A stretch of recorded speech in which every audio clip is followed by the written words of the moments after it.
Hello everyone, good afternoon and namaste. Today we have our PhD scholar session, the first very session of the Visros from Visro.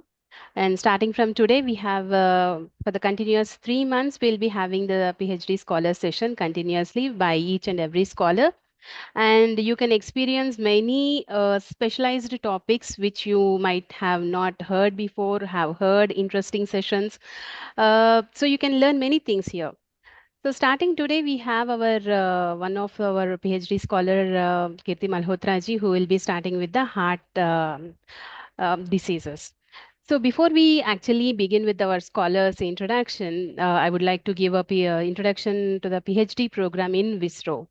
Vedic Science Research Organization has a unique PhD program here. It's not like we have submitted the thesis and we got the research. It's not like that. So here we have a processed and a specialized format where we actually start with the training of the scholars with all the material and the information. Then the scholars will be giving their presentations with their inputs and with their research. Once that is there, we have our blogs and articles from our research scholars, which will be published in our journals. Once that is there, then they will be giving next step is like giving sessions, presentations, and taking up the classes. So we have not only developing the researchers in only in a form of thesis. So it is not only developing our research scholars in a presentations or a thesis, but we are actually developing them in a 360-degree model.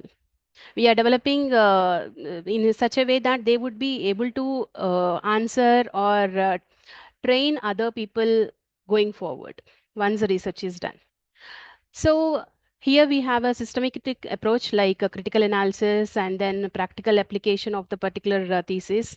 And our scholars take in-depth research in specialized areas like Vedic science, astrology, scientific, Vastu, and also the numerology, crystals, and color therapy too.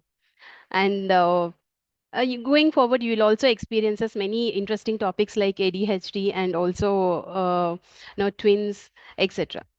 So this is a very important part of a PhD scholar journey, actually, I would say. So today we have the privilege of listening to one of our dedicated scholar, uh, Kirti Malhotra ji, who has completed her research in heart disease. And she is still continuing with some of the charts. And we would appreciate if you people can actually give some of the charts, give the help her with the data with having the heart diseases. So over to you, Kirti ji. Please, I would request everyone to please reserve your questions to the last 15 minutes. Once our scholar has completed the research, her presentation. And before we begin with you, sir, with your blessings, can we start the session, sir? So with your all your permissions, please. Yep. I'll say wishing you all the best and everybody. It is like the what I can say jiva. Everything is depends on a heart. So for the body, heart's required. And today we are starting everything journey with the heart. For the heartbeat starts. So Kirti ji, you are a one who's starting this heartbeat for the journey.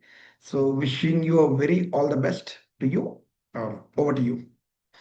Good afternoon to all of you. My name is Kirti Malhotra, and I am basically a BCom graduate and MA in Hindi, and done my studies from Hyderabad Central University.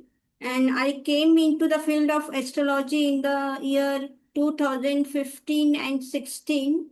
And I completed my Jyotish Pravina and Sharad in the year 2016 and 17, and also I completed various courses from various institutes, and my main objective of this today presentation is I'm doing my research on my on the early age people who have got the heart attack at a very early age. So this is my research topic. I came to Visro if मतलब I met मुझे विश्व के बारे में पता चला किसी एक एस्ट्रोलॉजिकल ग्रुप से मुझे पता चला कि एक विश्व एक ऑर्गेनाइजेशन है। तो मैं ये सर से लास्ट 3 इयर्स से जुड़ी हुई हूँ और यहाँ पे आके मुझे बहुत कुछ सीखने को मिला है, बहुत सारी चीजें मैंने सीखी हैं, बहुत सारे कंसेप्ट्स जो पहले क्लियर नहीं थे वो यहाँ पे आके मेरे क्लियर हुए हैं। और और सर के साथ जो जर्नी है वो अभी भी चल रही है, और विसरो के साथ ऐसी जर्नी और चलती रहेगी आगे। तो मेरे को बहुत कुछ यहाँ पे सीखने को मिला है कि क्योंकि जैसे सर का पढ़ाने का तरीका है वो बहुत ही लॉजिकल है, अच्छा है। और विसरो में मतलब एक चीज है कि आप चार्ट को पढ़ना सीख जाते हैं, चार्ट को लॉजिकली और एस्ट्रोलॉजिकली समझना सीख जाते हैं अगर हम यहाँ पे आके, अगर हम इसरो ज्वाइन करते हैं तो बहुत सारी चीजें सीखने को मिली हैं। और सर के ही गाइडेंस के अंदर ही मैं हार्ट डिजीज से रिलेटेड अपने टॉपिक की रिसर्च, मतलब अर्ली एज में हार्ट डिजीज क्यों होता है, उसका क्या कारण है, उसके ऊपर मैं जो टॉपिक पे रिसर्च कर रही हूँ वो सर के गाइडेंस के अंदर ही कर रही हूँ। तो इसलिए I will speak in mostly in English और Hindi. I don't understand, I can't speak Telugu, so please मुझे थोड़ी, मैं क्षमा चाहती हूँ कि मैं तेलुगु में एक्सप्लेन नहीं कर पाऊंगी। मैं इंग्लिश और हिंदी दोनों लैंग्वेज में अपना आज टीचिंग का जो भी है वो मैं प्रेजेंट करूंगी आपके सामने। तो मैं अभी अपना स्टार्ट करती हूँ टीचिंग सेशन। अगर देखा जाए तो ज्योतिष एक है, वो ज्योतिष जो शब्द है वो दो भाषाओं से बना है, संस्कृत शब्द से बना है, ज्योति प्लस इश, जिसका मीनिंग होता है कि रोशनी, कैसी रोशनी, ये ईश्वर द्वारा जो रोशनी प्राप्त होती है, ये एक डिवाइन साइंस है। इसके अंदर हम सामान्य रूप से खगोलीय पिंडों और उनकी गणनाओं का विज्ञान है। यह यह विद्या ग्रहों के नक्षत्रों की स्थिति के आधार पर व्यक्ति के जीवन में होने वाली घटनाओं के बारे में बताती है, और या हम उसका अध्ययन इसके अंतर्गत करते हैं। तो ज्योतिष की तीन मेन रूप से शाखाएं हैं, जिसको हम हिंदी में कहते हैं स्कंधत्रय। स्कंधत्रय का मतलब होता है कि तीन तीन भागों में उसको बांटा गया है। पहला है सिद्धांत। तो सिद्धांत के अंतर्गत हम सूर्य सिद्धांत के बारे के अंतर्गत हम जो ग्रह गोचर करते हैं अंतरिक्ष में, उसमें क्या कैलकुलेशन किया जाता है एस्ट्रोनॉमिकली, उसका हम अध्ययन करते हैं। दूसरा है होरा। होरा के अंदर हम ये जानते हैं कि कोई जातक का, अगर कोई जातक पैदा हुआ है तो उसके जीवन में क्या घटनाएं घटेंगी, पर्सनली उसके साथ क्या होगा, उसके मतलब जो 12 भाव हैं कुंडली के, उसके अंदर हम ये देखते हैं कि फर्स्ट भाव हमारे को दिखाता है, सेकेंड हाउस धन को दिखाता है, तीसरा भाव भाई बहन को दिखाता है, चौथा भाव हमारे सुख का है, पांचवा भाव हमारी एजुकेशन और पुत्र का है। तो ऐसी ही, और एक तीसरा है मुंडेन एस्ट्रोलॉजी। मुंडेन एस्ट्रोलॉजी के अंदर हम सामूहिक रूप से हम देश की घटनाओं का अध्ययन करते हैं, जैसे कि नेचुरल कैलेमिटीज कैसे होंगी, या रेनफॉल होगा तो कैसे होगा, कोई एक्सीडेंट हुआ तो वहां पे क्या कोई घटना कैसे घटेगी। तो उसके अंदर फाइनेंशियल एस्ट्रोलॉजी भी आता है और पॉलिटिकल एस्ट्रोलॉजी भी आता है। ये तो हाँ, ये हो गया इंट्रोडक्शन। हम लोग ज्योतिष के तीन भागों में बांटते हैं। और एक और विषय है जिसको हम कहते हैं मेडिकल एस्ट्रोलॉजी। मेडिकल एस्ट्रोलॉजी के अंदर हम जो हमारी बॉडी के जो पार्ट्स है ना, उसके ऊपर, हमारे ऊपर जो बॉडी के पार्ट्स के ऊपर जिसका ग्रहों का, नक्षत्रों का और जो पूरी 12 राशियां हैं, तो उसके ऊपर हमारा क्या इफेक्ट पड़ता है उसका अध्ययन, या कोई आदमी रोगग्रस्त होता है तो उसके ऊपर क्या वो हम ग्रहों से, नक्षत्रों से जान सकते हैं कि हाँ, कि इसमें ये रोग है या कोई दिक्कत है, तो हम उसका अध्ययन हम मेडिकल एस्ट्रोलॉजी के अंदर करते हैं। तो medical astrology is a specialised branch of astrology that studies the relationship between the celestial influences and human health, diseases, tendencies, bodily constitution, and healing process. It is one of the oldest civil divisions of astrological knowledge, uh, and has been practiced in the ancient civilizations like India, Greece, Egypt, and China. In India tradition, medical astrology forms an integral part of Jyotish Shastra. It is closely connected to the Ayurveda, that is a traditional system of medicine. अगर हम देखें तो आयुर्वेद और ज्योतिष का संबंध बहुत ही पुराना है। अगर हम पुरातन काल में जाएं या रामायण के द्वापर युग में या त्रेता युग में जाएं, तो उस समय जो राजा होते थे, तो उनके जो दरबार में दो चीजें जरूर होती थी। एक होता था राज्य वैद्य और दूसरा होता था राज ज्योतिषी, जो जो ग्रहों की स्थिति को देख के उनको एडवाइस करता था कि क्या करना है। तो राज्य वैद्य जो होते थे वो एस्ट्रोलॉजी भी जानते थे।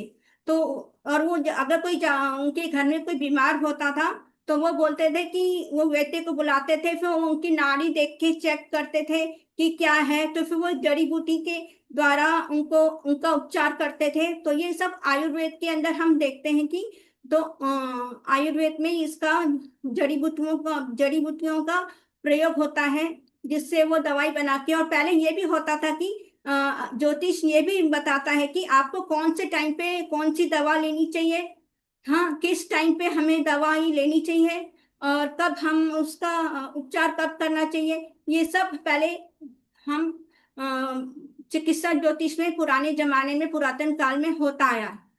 तो हमारे जो एंशिएंट स्क्रिप्चर्स हैं, तो वो मेडिकल साइंस और एस्ट्रोलॉजी को बहुत ही ज्यादा इन्फ्लुएंस किया है। हमारे जो स्क्रिप्चर्स हैं सेंचुरीज में, और बहुत सारे रेफरेंस सिस्टम भी हमें मिलते हैं कि बहुत सारी चीजें सुनने को मिलती हैं कि इसका प्रयोग होता था।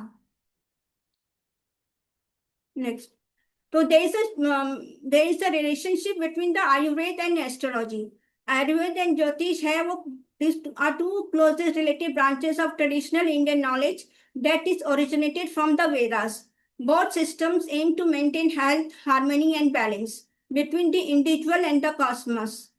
Jyotish is often considered as a diagnostic and predictive tool, while Ayurveda provides the therapeutic and preventive measures. कहने का मतलब है कि आयुर्वेद और ज्योतिष एक पारंपरिक भारतीय विज्ञान की दो शाखाएं हैं। इसकी उत्पत्ति, जैसे कि ज्योतिष एक वेदांत का भाग है, तो आयुर्वेद एक वेद का भाग है। इन दोनों का और इनका संबंध दोनों प्रणालियों में उद्देश्य है व्यक्तिगत की ब्रह्मांड और स्वास्थ्य सामंजस्य संतुलन बनाए रखना है। तो पारंपरिक भारतीय चिंतन में भी ज्योतिष को अक्सर एक निदान और उसकी भविष्यवाणी करने के साधन के रूप में देखा जाता है, जबकि आयुर्वेद उपचार और बचाव के लिए हम आयुर्वेद का यूज करते हैं। तो both Ayurveda and Jyotish are based on the principles of panchabhutas. मतलब 5 तत्वों पे आयुर्वेद भी काम करता है और 5 तत्वों पे हमारा ज्योतिष भी काम करता है। तो 5 एलिमेंट्स हैं: अर्थ, पृथ्वी, वाटर, अग्नि, वायु, ईथर, आकाश। और उसके अंदर एक त्रिदोष थ्योरी आती है वात पित्त कफ की। जो आयुर्वेद में त्रिदोष थ्योरी है कि कहते हैं कि अगर किसी के इनमें अगर इनबैलेंस होता है, वात में, पित्त में, कफ में, तो हमारी बॉडी में इससे अगर कहीं वात बढ़ गया तो हमारी बॉडी भी कुछ ना कुछ किसी भी रोग से ग्रसित हो जाती है, या पित्त बढ़ गया तो उसको बैलेंस करने के लिए हम आयुर्वेद का यूज करते थे। तो इसका और ये आयुर्वेद ज्योतिष से ऐसे बना है कि जब किसी जातक का जन्म होता है और वो जब जातक जन्म लेता है, तो उसके जो कुंडली बनाई जाती है और उस समय जो ग्रहों की स्थिति होती है, तो वो कुछ पास्ट कर्मस अपने लाइफ में लेके आता है, प्रेजेंट कर्मस और पास्ट कर्मस। तो उससे भी डिजीज का हमें पता चलता है, क्योंकि 5th हाउस का जो हम कहते हैं कि वो पुण्य फल का भाव है। तो वो जो डिजीज है वो कैरी फॉरवर्ड होता है 6th हाउस में। तो हम ये कहेंगे कि अगर हेल्थ और डिजीज को इन्फ्लुएंस करता है पास्ट और प्रेजेंट कर्मा। और ये जो ब्रह्मांड भी और ज्योतिष भी ह्यूमन बॉडी को एक यूनिवर्स की तरह लेता है। तो according to ayurvedic philosophy, the body is composed of the elements that govern planetary energies in the astrology. मतलब प्लैनेट्स में भी अगर सूर्य का देखा जाए तो सूर्य भी पित्त को दर्शाता है। हाँ, जुपिटर है वो आकाश तत्व को दर्शाता है, चंद्रमा है वो जल तत्व है। तो इसलिए हमारी बॉडी में भी 5 तत्व होते हैं। जैसे कि 70% वाटर हमारी बॉडी में पाया जाता है, तो हम ये बोलेंगे कि वायु तत्व भी हमारी बॉडी में है, जल अग्नि तत्व भी है, और वो भी है। तो जो भू तत्व है वो 12 से 15% हमारी बॉडी में पाया जाता है। 5 से 6% जो है वो वायु तत्व है, और 4 से लेके 5% हमारे बॉडी में अग्नि तत्व रहता है की मात्रा रहती है, और 3 से 5% आकाश तत्व पाया जाता है। तो हमारी बॉडी में भी ये 5 तत्व हैं, और ज्योतिष भी इन 5 तत्वों पे ही काम करता है, जो कि सूर्य ग्रह है वो मतलब वो अग्नि तत्व ग्रह है, शुक्र है जो जल तत्व है, और चंद्रमा है वो भी जल तत्व है, सैटर्न है वो वायु तत्व में आता है, बुध है वो भू तत्व में आता है। तो दोनों का मतलब ग्रहों का प्रभाव हमारे शरीर पे पड़ता है। तो अभी हम देखेंगे कि राशियां 12 राशियां होती हैं, और हर एक राशि कोई ना कोई बॉडी को रिप्रेजेंट करती है। तो उसके पीछे एक वामन पुराण में एक कथा आई है कि ये एरिस राशि की उत्पत्ति कैसे हुई। तो उसके पीछे एक कथा का मैं आपको का वर्णन करना चाहूंगी। और ये कथा है कि वामन पुराण में एक कथा है जिसमें जिस समय शंकर पुरातन काल में भगवान शंकर के समय स्वशुर दक्ष प्रजापति ने एक महान यज्ञ किया था, जिसकी आग में भगवान शंकर की भार्या सती ने आत्मदाह कर लिया। और क्रोधित भगवान शिव ने उस यज्ञ को नष्ट करने के लिए सहारक तांडव नृत्य किया, और अपने इस सहारक रूप से भगवान समस्त भवचक्र पर छा गए। तो भवचक्र के विभिन्न भाग उनके शरीर के विभिन्न अंगों द्वारा इंगित हुए हैं, जिसका वर्णन ऋषि पुलस्त्य ने नारद जी से कहा है।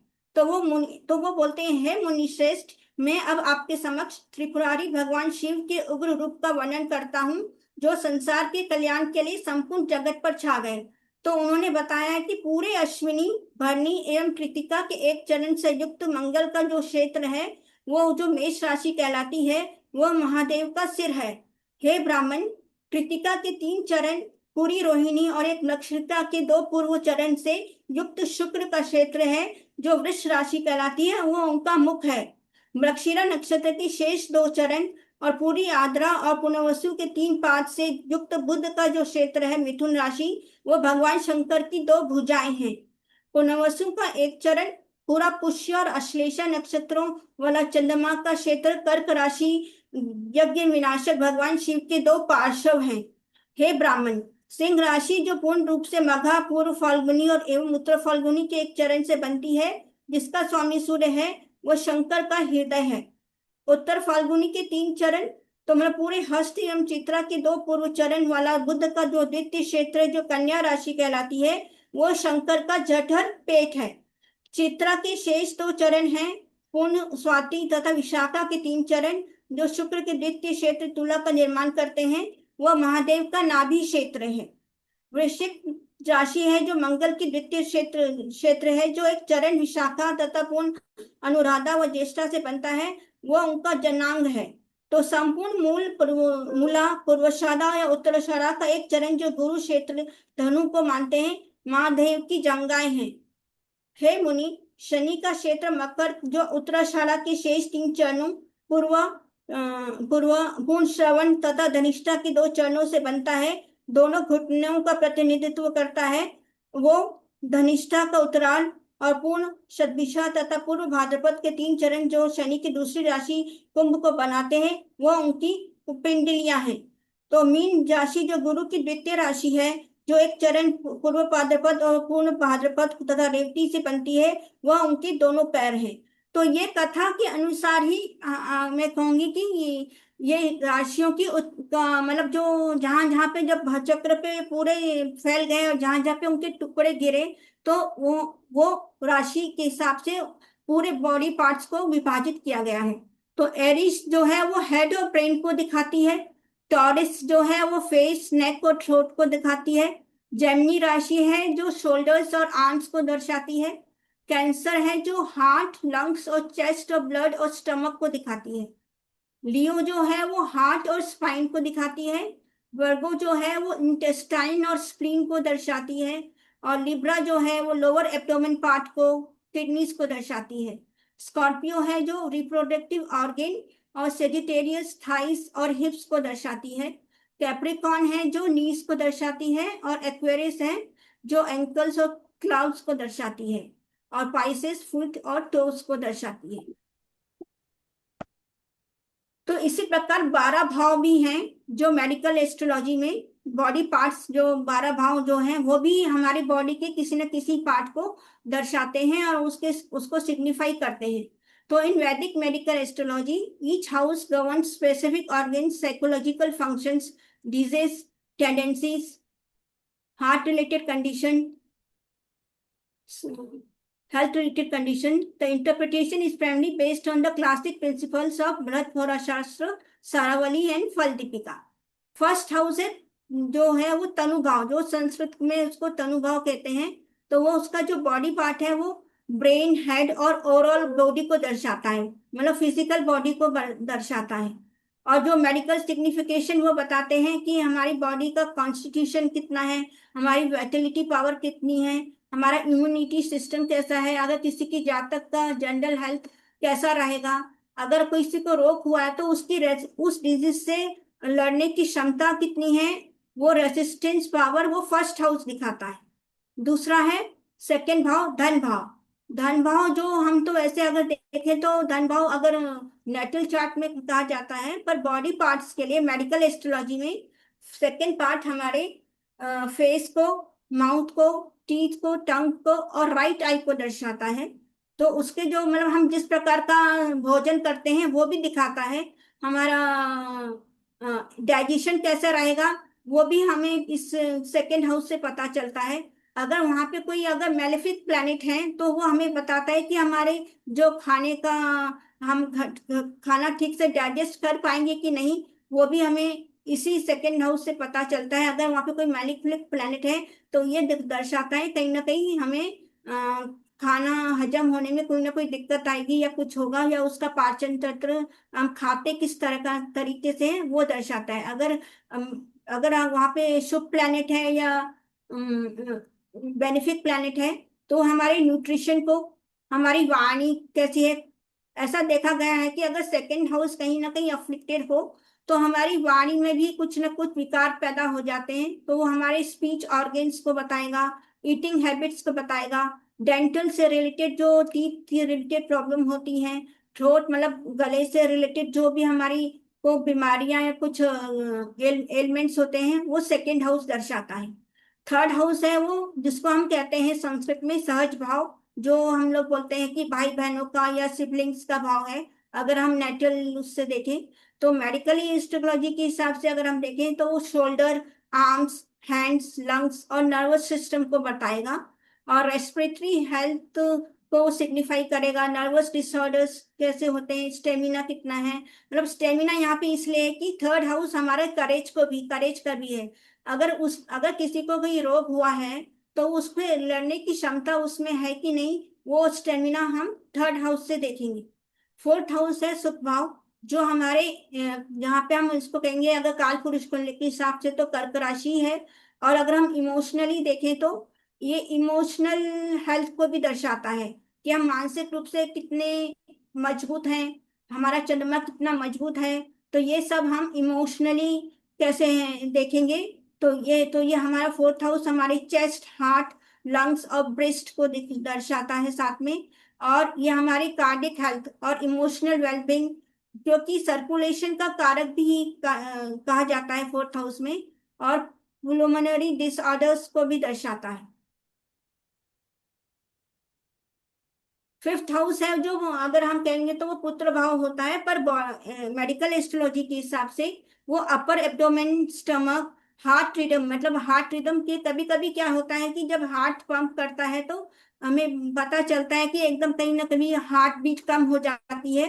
तो वो फिफ्थ हाउस हमारे हार्ट रिदम को दर्शाएगा, स्पाइन को दर्शाएगा। तो उसके मेडिकल सिग्निफिकेशन है डाइजेशन, इंटेलिजेंस और कंजीनियल डिजीज को दर्शाएगा, कार्डिक रिदम को दर्शाएगा। अगर कोई डिस्टर्बेंसेस हैं तो वो भी हमें पता चलेंगे। सिक्स्थ हाउस है वो हमारे रोग भाव का ही है। तो रोग भाव तो से हमें यहाँ पे रोग को हम देखेंगे तो रोग फर्स्ट मतलब रोग को, यहाँ कोई भी प्रकार का रोग हो वो हमारा सिक्स्थ हाउस दर्शाता है। और बॉडी पार्ट्स है इंटेस्टाइन, लोअर एब्डोमेन जो है वो, इंटेस्टाइन में अगर कोई प्रॉब्लम आए हैं या लोअर एब्डोमेन पार्ट में कोई प्रॉब्लम है तो अगर उसका सिक्स्थ हाउस अपलिफ्टेड है तो उससे रिलेटेड उसको कोई ना कोई बीमारी जरूर होगी। तो ये हमारे डिजीज को, इन्फेक्शंस को, क्रोनिक इलनेस को और हमारा मेडिकल ट्रीटमेंट कैसा होगा ये भी दर्शाएगा। 7th हाउस है कलेक्टर भाव, जो हम लोग कहते हैं संस्कृत में। और ये 7th हाउस है जो kidneys, reproductive organs, seminal system, reproductive system को, हाँ, और यूरिनरी डिसऑर्डर्स से रिलेटेड जो डिजीजेस होते हैं वो 7th हाउस दर्शाता है। 8th हाउस है वो आयु भाव को दर्शाता है। तो वो जनी मतलब यहाँ से हम सीक्रेट ऑर्गन्स के बारे में जानते हैं। जो अगर मैं देखूँ तो जेनिशियल, जो मेल का जेनिशियल पार्ट होता है, एनस होता है, वो 8th हाउस दर्शाता है। क्योंकि 8th हाउस एक सडन डिजीजेस का, क्रॉनिक डिजीजेस का भी है और लॉन्गिटिविटी का भी है। तो chronic diseases, genetic disorders, longevity और सडन डिजीजेस को दर्शाएगा। 9th हाउस है जो हाई हिप्स और थाइस को दर्शाएगा उसके। और ये भी बताएगा कि अगर किसी का भाग्य मजबूत है, अगर उसको लड़ने की, उसके रोग अगर हुआ है, उसकी प्रतिरोधक क्षमता अच्छी है, तो वो रिकवरी भी एबिलिटी, क्यों रिकवर हो पाएगा कि नहीं अपने उस बीमारी से, तो वो रिकवरी की एबिलिटी है कि नहीं, तो वो भी 9th हाउस दर्शाता है। और हेल्थ टेंडेंसीज कैसी हैं, कॉन्स्टिट्यूशनल स्ट्रक्चर को 9th हाउस दिखाएगा। अगर यहाँ से हम लोग अपन मतलब जो हाई, क्या बोलते हैं, जेनेटिक डिजीजेस होते हैं ना, वो भी हम 9th हाउस से देख सकते हैं। कि अगर किसी माता पिता, हेरिडिटरी डिजीजेस, अगर किसी माता पिता को अगर वो रोग हुआ है और वही रोग वापस किसी उसी जातक के उसमें आया है, तो वो 9th हाउस से भी हमें पता चल जाता है कि कहीं उसका अगर 9th हाउस अफ्लिक्टेड है तो वो हेरिडिटी डिजीज तो नहीं है। ये भी हम यहाँ से देखते हैं। 10th हाउस है जो कर्मा भाव का है। तो ये हमारे नीस, स्केलेटल स्ट्रक्चर और second heart of a body को दिखाता है। मतलब 10th हाउस हमारी फिजिकल एक्टिविटी को दर्शाता है कि हम कितनी फिजिकल एक्टिविटी करते हैं, मस्कुलोस्केलेटल स्ट्रक्चर को और ऑक्यूपेशनल डिजीजेस हम फिजिकल, तो ये दिखाता है। 10th house second heart of a body क्यों है, इसका भी पीछे एक कारण है, वो मैं आगे अभी आपको स्लाइड में बताऊंगी कि उसके पीछे का रीजन क्या है। 11th हाउस है जो लाभ भाव है, तो ये दिखाएगा सर्कुलेशन को, लेफ्ट ईयर को। तो रिकवरी फ्रॉम द हिलनेस, मतलब अगर कोई बीमार है तो हम देखेंगे कि वो रिकवर होगा कि नहीं, तो इसलिए हमें 11th हाउस को स्टडी करना पड़ेगा। सर्कुलेशन एंड हार्मोनियल रेगुलेशंस को हमें दिखाएगा। 12th हाउस है व्यय भाव। तो ये जो है ये फीट को, lymphatic system and sleep mechanisms. Sleep mechanisms उसको कहते हैं कि कभी कभी किसी को नींद नहीं आती है, इंसोमेनिया की बीमारी होती है, तो वो डिजीजेस हो जाती हैं, तो वो हम 12th हाउस से देखेंगे। और वैसे भी 12th हाउस हॉस्पिटलाइजेशन, अगर क्रोनिक सफरिंग है कि नहीं, तो स्लीप डिसऑर्डर्स हैं, या अगर किसी ने मेडिकल ट्रीटमेंट कराया है तो losses of on the diseases, वो भी हम 12th हाउस से देखेंगे। Why 10th भाव is called the second heart in medical astrology? इसके पीछे का कारण है। और ये बात मैंने यहाँ पे ही सर की क्लास में सुनी है। मुझे पहले पता नहीं था कि 10th भाव को सेकंड हार्ट कहते हैं, पर जब जैसे जैसे सर ने पढ़ाया तो फिर मैंने भी ये पॉइंट यहाँ पे इंक्लूड किया है आप सभी के लिए, आप सभी को बताने के लिए। तो second heart is located at the back side of lower leg upward of the heel is the calf muscle. These calf muscles are named as soles. Usually, our heart pumps the blood with oxygen all over the body. Blood travels through veins to reach all over the body. But the blood again to make up a retrip towards the heart in order to get back to the blood towards the heart again. The effort of the heart is not enough. Also, the effort of the veins is also not enough because it doesn't have enough force to pump the blood as compared to that of the arteries. In this case, a calf muscle plays a prominent role in the functioning as a secondary heart to push back to the blood. The contraction and relaxation is this muscle make the blood to force back towards the heart, and regular exercise and avoiding the fat deposit in the calf muscles will regulate the circulatory system effective and keeps you healthy. Lack of exercises, standing always in one position will make the calf muscle not contraction. This leads to the development. Hello. Yeah, Kirtiji, sorry to interrupt. Can you please stop sharing the screen and reshare because someone has drawn a lines and people are not able to see it clearly. So can you please reshare, stop sharing and reshare it with the slideshow mode? Sorry Okay. to interrupt everyone.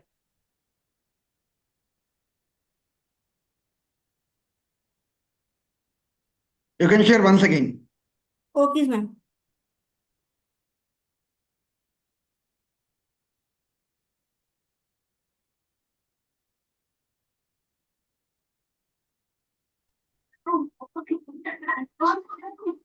अभी अभी दिख रहा है ma'am? It is visible. Thank you. Okay. Thank you. Thank you so much. This leads to the development of varicose veins, which may cause death due to blood clots produced in the calf muscle, which travel to the heart and cause immediate cardiac arrest. इसलिए 10th house को second heart of a body बोला जाता है। और यही मैंने हिंदी में इसका अनुवाद किया है यहाँ पे, वो भी मैं हिंदी में बता देती हूँ कि सेकेंड हार्ट को निचले पैर के पिछले हिस्से में एडी के ऊपर होता है। ये पिंडी की मांसपेशियां हैं। इन पिंडियों की मांसपेशियों को सोलाइसिस कहा जाता है। आमतौर पर हमारा दिल हम पूरे शरीर में ऑक्सीजन वाला खून पंप करता है। खून नसों के जरिए पूरे शरीर में पहुंचता है, लेकिन खून फिर से दिल की तरफ वापस जाने के लिए जाता है, पर खून को वापस दिल तक पहुंचाने के लिए सिर्फ दिल की कोशिश नहीं होती, नसों की भी कोशिश काफी नहीं होती, क्योंकि उनमें धमनियों में जितनी ताकत नहीं होती कि वो खून को पंप कर सके। तो इस मामले में पिंडी की मांसपेशियों एक दूसरे के दिल की तरह कीमत करके खून को वापस भेजने में अहम भूमिका निभाती हैं। और इन मांसपेशियों के सिकुड़ने और फैलने से खून वापस दिल की तरफ जाता है, और नियमित व्यायाम और पिंडी की मांसपेशियों में फैट जमा होने से कारण सर्कुलेटरी सिस्टम असरदार बनता है और अपने स्वास्थ्य को और आपको स्वस्थ रखता है। तो व्यायाम करने की भी हमेशा एक ही स्थिति में खड़े रहने से भी पिंडियों की मांसपेशियों सिकुड़ती नहीं है। इससे वेरिकोस वेन्स बन जाती हैं, जिससे पिंडी की मांसपेशियों में खून के थक्के बन जाते हैं, जो दिल तक पहुंचकर तुरंत कार्डियक अरेस्ट का कारण बन सकते हैं और उनकी बाद में मौत भी हो सकती है। मतलब एक प्रकार का रीजन है। तो इसलिए हमें जो अगर किसी का 10th हाउस अगर किसी का अफ्लिक्टेड है, तो उसको बहुत ही मैं बोलूंगी कि कॉशियस रहना चाहिए। हार्ट से रिलेटेड अगर कोई डिजीज है तो नहीं। Planet signify body parts and disease signification. Sun को अगर हम कहा जाए तो हमारा प्लांट का, सन को एक ऊर्जा का कारक कहा जाता है। अगर मैं बोलूं तो सन हमारे शारीरिक गठन का और बहुत ही महत्वपूर्ण हिस्सा है। मतलब अगर सूर्य, सन जो है वो ऊर्जा प्रदान करता है, वो एक नैसर्गिक आत्मकारक ग्रह है और वो स्वास्थ्य और को ऊर्जा देता है। तो ये बहुत ही इंपॉर्टेंट है कि सन से, अगर सन किसी का अगर कुंडली में वीक होगा तो उसको भी या उसकी रोग प्रतिरोधक क्षमता पे उसकी असर पड़ेगा। तो सन भी है कि जो बॉडी पार्ट्स और डिजीजेस को दर्शाता है। अगर कहीं ना कहीं सन अफ्लिक्टेड है या सन मैलेफिक प्लैनेट से अफ्लिक्टेड है या दूर स्थान में बैठा है या डेबिलिटेड है या उसके ऊपर कोई मैलेफिक प्लैनेट का दृष्टि आ रहा है, तो ये सन को अफ्लिक्ट कर देता है। तो जिससे कारण उसकी इम्यूनिटी पावर, उसकी रोग प्रतिरोधक क्षमता कम हो जाती है। तो इसलिए सन को अगर हम देखेंगे तो वो stomach, bone, blood circulation, immunity, I site, right I को दर्शाता है, हेड को दिखाता है, कॉन्स्टिट्यूशन ऑफ द बॉडी, मतलब पूरा स्ट्रक्चर क्या है उसको दर्शाता है सन, और फिजिकल बॉडी को दर्शाता है, वाइटलिटी, हेड। तो सन क्या डिजीजेस देता है अगर अफ्लिक्टेड है तो? हार्ट डिजीज देगा, हाइपरटेंशन देगा, फीवर देगा, स्ट्रोक देगा, आई डिसऑर्डर्स और कार्डियक अरेस्ट भी दे सकता है। मून जो है वो मन का कारक है। अगर मन में अगर कोई चंद्रमा पर अगर कोई दुष्प्रभाव होगा तो उसको मनोरोग होने के या मन से रिलेटेड, ब्रेन से रिलेटेड होने के डिजीजेस, माइंड, इमोशंस, तो वो कभी कभी या तो वो एकदम इमोशनली डाउन हो जाएगा या उसका मूड स्विंग्स ज्यादा होंगे। तो अगर चंद्रमा अगर अफ्लिक्टेड है तो वो हमेशा कहीं ना कहीं बुरी मन अंदर मन ही मन उसके ऊपर उसका दुष्प्रभाव पड़ेगा। तो वो मून को भी हम देखते हैं कि जो दर्शाता है breast, mind, emotion, fluids, nourishment, brain and chest, lung and left eye and lymphatic system. Moon जो सिग्निफाई करता है वो कोल्ड कफ को सिग्निफाई करता है. Troubles in the chest, mental disorders, depression, oedema, respiratory diseases, insomnia. Respiratory diseases मतलब अगर lungs में अगर कोई सांस लेने में तकलीफ है तो हम उसमें उसके लिए मून को भी देखेंगे साथ में. मार्स है जो एनर्जी का कारक है, ब्लड का कारक है, मसल्स का कारक है, सर्जरी का कारक है, क्योंकि ब्लड, मसल्स, बोन मैरो का कारक है. एडर्नल ग्लैंड्स और मेल और जेनिशियल्स का कारक है जो मार्स. मार्स एनर्जी है. मतलब अगर देखा जाए, अगर किसी की कुंडली में अगर हम देखें तो सूर्य, मार्स और राहु की पोजीशन जरूर देखनी चाहिए. अगर उसकी कुंडली में मार्स की पोजीशन अच्छी है, सन की पोजीशन अच्छी है और राहु की है तो वो जो एक रेजिस्टेंस पावर होती है ना, वो रोग प्रतिरोधक लड़ने की क्षमता को वो दर्शाता है. अगर उसके पास गुड परसिवियरेंस पावर होगी तो वो जातक रोग से उबर जाएगा और वो उसके अंदर उसको एक एनर्जी आएगी कि हाँ भाई मैं इतना बीमार होके भी मेरे इसमें एनर्जी है, मैं उस रोग से रिकवरी पूरी तरह कर सकता हूँ. ऐसा मार्स दर्शाता है. मतलब कुंडली में मार्स का भी एक इम्पोर्टेंट रोल होता है अगर किसी की जातक की कुंडली में देखें तो. उसके जो डिजीजेस होंगे वो होंगे accident, injuries, bleeding disorders, inflammation, hypertension और ये सर्जरीज भी देता है. मार्स है जो सर्जरीज का भी कारक माना जाता है. Planet signify body parts. Mercury क्या देता है? बुध ग्रह को देखेंगे. बुध ग्रह है जो त्वचा का कारक है. हमारे जो नर्वस सिस्टम का कारक भी मर्क्यूरी ही है. टंग मतलब बोलने की जीभ का कारक. थायराइड से रिलेटेड जो भी डिजीजेस होते हैं वो भी मर्क्यूरी देता है. रेस्पिरेटरी ट्रैक्ट में अगर कोई दिक्कत आ जाए, माउथ, टंग, वेन्स, आर्म्स और गॉल ब्लैडर, ये मर्क्यूरी के अफ्लिक्टेड होने से ये मतलब ये बॉडी पार्ट्स मर्क्यूरी दर्शाता है. तो उससे जो डिजीजेस होते हैं उनको न्यूरोलॉजिकल डिसऑर्डर्स हो जाएगा. स्पीच डिफेक्ट्स मतलब बोलने समझने में उसको दिक्कत होगी. ऐसे ऐसे भी कोई जातक होते हैं जैसे कि ऑटिज्म के जो होते हैं जातक, तो उनको भी मर्क्यूरी की वजह से बोलने में समझने में एंजाइटी इश्यूज हो जाते हैं. तो ये भी दर्शाता है. Skin diseases, anxiety, allergies. Jupiter है जो जीव कारका कहा जाता है. अगर हम देखें तो अगर जुपिटर किसी का भी स्ट्रांग हो ना कुंडली में, चाहे कितनी भी उसको दिक्कत आ जाए तो वो कोई ना वो रोग से पूरी तरह उबर जाएगा. लीवर को दर्शाता है, पैंक्रियास और फैट को. मतलब अगर कहीं जाटिक के लीवर में अगर जो फैटी लीवर होता है, जो यहाँ पे लीवर के अंदर फैट जम जाता है तो वो जुपिटर से होता है. टिश्यूज, थाइस, राइट ईयर और जो लीवर के नीचे का एक पार्ट होता है स्प्लीन, अगर वो भी कहीं ना कहीं अफ्लिक्टेड है. मैंने ऐसे बहुत सारे केसेस देखे हैं कि किसी को स्प्लीन कैंसर हुआ. उसका मतलब उनकी अंकल की एज होगी कम से कम 60-65 ईयर्स की एज होगी. उन्होंने स्प्लीन तो वो कैंसर में टाटा मेमोरियल जो बॉम्बे में इंस्टीट्यूट है वहां पे उन्होंने उसका इलाज किया. वो 6 साल जिंदा रहने के बजाय 10 साल और जी गए, जिसके कारण उनका कैंसर में तो जो भी उनको था वो ठीक हो गए थे. फिर बाद में उनका किसी न किसी कारण बाद में उनकी डेथ हो गई. पर जो भी मतलब कहने का मतलब है कि मैंने देखा है कि स्प्लीन की वजह से भी कहीं बॉडी पार्ट में अगर कुछ दिक्कत है तो ऐसा स्प्लीन कैंसर भी होता है, वो देखा है मैंने. ओबेसिटी को दर्शाएगा, डायबिटीज को दिखाएगा, लिवर डिसीज को दर्शाएगा, ट्यूमर्स को दर्शाएगा, फैटी लिवर को दर्शाएगा. वीनस जो है वो रिप्रोडक्शन ऑर्गन्स को बताता है, हार्मोन्स को बताता है, फर्टिलिटीज को बताता है. अगर वीनस किडनी से रिलेटेड अगर कोई इश्यू है तो हम वीनस से देखेंगे.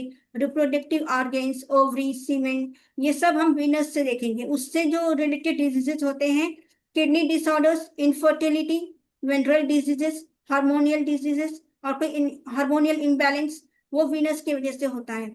सैटर्न जो है वो लॉन्गिटिविटी को दर्शाता है, लॉन्ग टर्म और क्रॉनिक डिसीज को दर्शाएगा, डीजनरेशन को दर्शाएगा. बोन्स, टीथ को भी अगर टीथ को भी कभी कहीं पे टीथ को भी लिया गया है.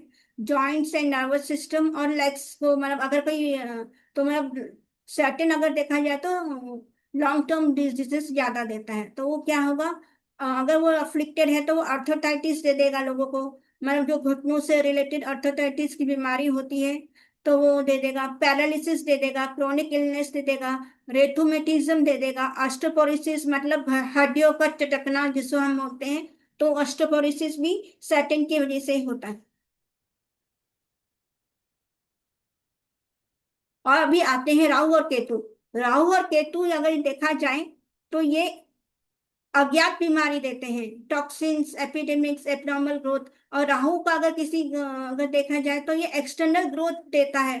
अगर कोई किसी को बीमारी है, जैसे हम बोलेंगे कि जो गैंग्रीन जो होता है राहु, तो ये अगर उसका पैर बढ़ गया या कुछ हो गया तो वो एक्सटर्नल अगर देखा जाए तो वो राहु देता है। मतलब उसका एब्नॉर्मल ग्रोथ हो गया तो उन लोगों को फिर वहां पे टॉक्सिन होने से वो फिर उन लोगों को पैर भी काटना पड़ता है। गैंग्रीन एक बीमारी होती है जिसको बोलते हैं। तो ये कैंसर देगा, एलर्जीज देगा, पॉइजनिंग देगा, एडिक्शंस देगा, मिस्टीरियस डिजीजेस देगा जो हमें मालूम ही नहीं पड़ते हैं, अज्ञात डिजीजेस जो हमें पता ही नहीं चलता है कि हमारी बॉडी में क्या हो रहा है। अगर राहु की महादशा अंतर्दशा चल रही हो तो हम तब तक नहीं जान सकते कि अगर राहु की, और जब हमें पता चलता है कि ये डिजीजेस अभी हो गया है तो वो हमें राहु की महादशा में नहीं, जब गुरु की महादशा आती है तब पता चलता है कि हाँ भाई हमारे इसमें इतना बड़ा ये बीमारी हो गई है। तो ये राहु अन मतलब अननोन डिजीजेस भी देता है राहु, मिस्टर जो मतलब रहस्यमय डिजीजेस कहेंगे राहु। केतु है जो डिटैचमेंट का कारक है, स्पिरिचुअलिटी का कारक है, हिडन एलिमेंट्स को दिखाता है, जो कि ऑटो इम्यून डिसऑर्डर्स देता है। Auto immune disorder, sudden illness, nervous disorder और अनएक्सप्लेन्ड डिजीजेस जो है वो केतु दर्शाता है। अब हम आते हैं, there is a relationship between the planets and three Ayurveda doshas, vata pitta कफा is an important bridge between the Jyotish and Ayurveda. Classical Ayurvedic and astrological tradition use planet influences to understand the constitutional tendencies and predisposition and health imbalances. Planets associated with the dosha are, वात जो होता है वो देता है moon और mercury, Venus और Saturn और राहु। पित्त जो देता है उसका एसोसिएशन होता है सन, मार्स, मर्क्यूरी और केतु से।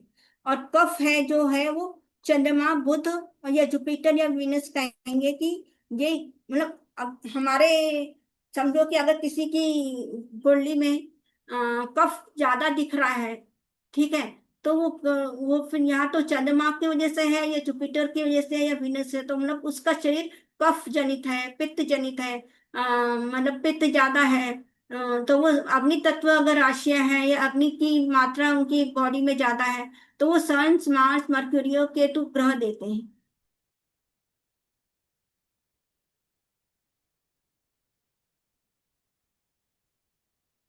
अब वात, अगर वात से क्या रोग हो सकते हैं? वात डिसऑर्डर्स भी associated with Saturn and Rahu, वो क्या देते हैं? वो अर्थराइटिस देते हैं, न्यूरोलॉजिकल डिसऑर्डर्स देते हैं, पैरालिसिस देते हैं, एंजाइटी देते हैं, डीजेनरेटिव डिजीजेस देते हैं सैटर्न और राहु। अगर किसी की वात से रिलेटेड डिजीजेस देते हैं। पित्त जो है वो associated sun, Mars and Ketu, जो हमें देता है fever, hypertension, ulcer, cardiac stress, inflammation देगा। कफ डिसऑर्डर जो होता है वो एसोसिएटेड विद मून, जुपिटर और वीनस होता है, जो हमें obesity, diabetes, congestion, oedema, excess mucus condition को दर्शाता है। तो सिंपलीफाइड ट्रेडिशनल क्लासिफिकेशन में मेडिकल एस्ट्रोलॉजर यूज करते हैं कि sun's plus Mars plus Ketu वो जो है वो पित्त को दर्शाते हैं, और मून, जुपिटर प्लस वीनस कफ को दर्शाते हैं, और सैटर्न और राहु जो है वो वात को दर्शाएंगे। और जो मर्क्यूरी है वो तीनों को मतलब मर्क्यूरी क्या है वो वात को भी दर्शाएगा, पित्त को भी दर्शाएगा, कफ को, तीनों का उसका तीनों दोषों को वो मर्क्यूरी दर्शाता है। सिग्निफिकेशन ऑफ गुड हेल्थ, अगर हम किसी मेडिकल एस्ट्रोलॉजी में अगर देखें तो कि medical astrology, good health is not जज merely by the absent of disease but by the strength of the constitution, immunity, vital longevity, resistance to illness and capacity for recovery कैसा है वो, इसका जिक्र हमें क्लासिकल टेक्स्ट में बृहद पराशर होरा शास्त्र में सारावली में मिलता है। तो जो फल दीपिका प्लेस इंपॉर्टेंट रोल वो जो देते हैं वो लग्न लॉर्ड, सन, मून और benefic influences in determining the health. Strong major indicators of good health क्या है? अगर किसी के उसके कुंडली में अगर वो गुड हेल्थ रहेगी कि नहीं, वो कैसे देखेंगे? तो उसका असेंडेंट स्ट्रांग होना चाहिए। गुड हेल्थ इंडिकेशन और लग्न occupied benefic planets like Jupiter, Venus, mercury या वैक्सिंग मून अगर वहां पे है, तो फर्स्ट हाउस जो रिप्रेजेंट करता है वो हमारी खुद की बॉडी है, होल बॉडी को प्रेजेंट करता है, फिजिकल बॉडी को, उसके स्ट्रक्चर को, कॉन्स्टिट्यूशन। इम्यूनिटी मतलब रोग प्रतिरोधक क्षमता को दर्शाता है फर्स्ट हाउस। वाइटलिटी मतलब जो सर्कुलेशन होता है। तो ओवरऑल हेल्थ कैसे रहेगी, वो जातक की कुंडली से हम कुंडली से देख के पता कर सकते हैं। अगर लग्न लॉर्ड इन ओन साइन, अगर लग्न लॉर्ड खुद की राशि में हो, एक्सल्टेशन साइन में हो, मूल त्रिकोण में हो, केंद्र में हो, 14710 या 159 में हो, तो ये दर्शाएगा कि अगर उसको कुछ रोग भी हो गया तो वो रोग से पूरी तरह उबर जाएगा। Strong sun, the sun signifies the water force, prana. Sun in exalted position sign benefic aspect on the sun, not affected by the malefic aspect. तो ये लग्न को दर्शा मतलब ये हो गया। Classical summary of good health. A native is generally blessed with good health when Lagna and Lagna Lord are strong, Sun and Moon are unafflicted by the malefics. Jupiter influences the Lagna, Sun or Moon. Benefics occupy the Kendras and Trikonas. The sixth house is controlled rather than afflicted. The eighth house Lord and its Lord support longevity. There is no severe affliction from Saturn, Mars, Rahu or Ketu to the Lagna, Sun, Moon or key are the key health houses. तो आज के इसमें मैंने जो अभी बताया है, मैं समरी जो बता रही हूँ, मैंने आज के इसमें बताया है what is medical astrology, what is the relationship between the medical astrology and Ayurveda, zodiac sign and the body parts, 12 houses and body signification, planets signify body parts and signification, कौन से डिजीजेस कैसे होते हैं, किससे क्या होता है वो बताया, वात pitta kapha dosha disorders and their diseases and good health indicators in the horoscope. ये था। और मैं सबको धन्यवाद देना चाहती हूँ कि सबने मेरा पेशेंटली सुना मुझे। And I to thank to all the people whoever is present here. And जो आई डोंट नो, एक सर भी मुझे मैं नहीं जानती। Thank you sir for attending my teaching session, thank you so much. मैं आप सबसे रिक्वेस्ट करूंगी, अगर किसी के पास हार्ट से रिलेटेड कोई भी ऐसे डाटा है तो आप मुझे शेयर कर सकते हैं, मैं वैसे ग्रुप में वो डाटा फॉर्म शेयर करूंगी। Thank you so much for listening. If you have any question please ask. Yeah, that was a wonderful session, Kirti ji. Thank you for that. So, if you have any questions, anybody, so Kirti ji, आज हमें बता लीजिए कि this is a very basic introduction of the medical astrology that she has explained very well. So, so if you have any questions or if you have any cases of the heart disease, please kindly share the data with Kirti ji for her research, which will be very helpful. So, any questions from anyone? Madam, can I give my horoscope to her? Yeah, please. Actually, 2016 undergone this angio. After that, 2021 like that. Heart problem. I admitted in Sunside Hospital for 1 week, and I had a heart problem and kidney CKD, chronic kidney disease, and pulmonology. Okay. So, Kirti ji, yes, You can ma'am. just Can I give it? yeah, please. What I suggest you is like please give the chart to the Kirti ji.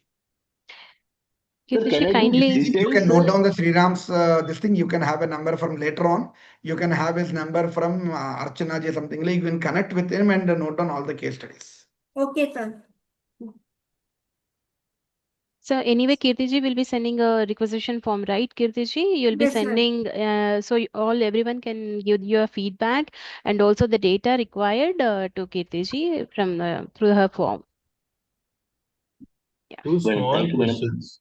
Yeah, Two yeah. small Please, can you questions. raise the hand, sir? Can you? I don't see that. Like there is a lot of crosstalks.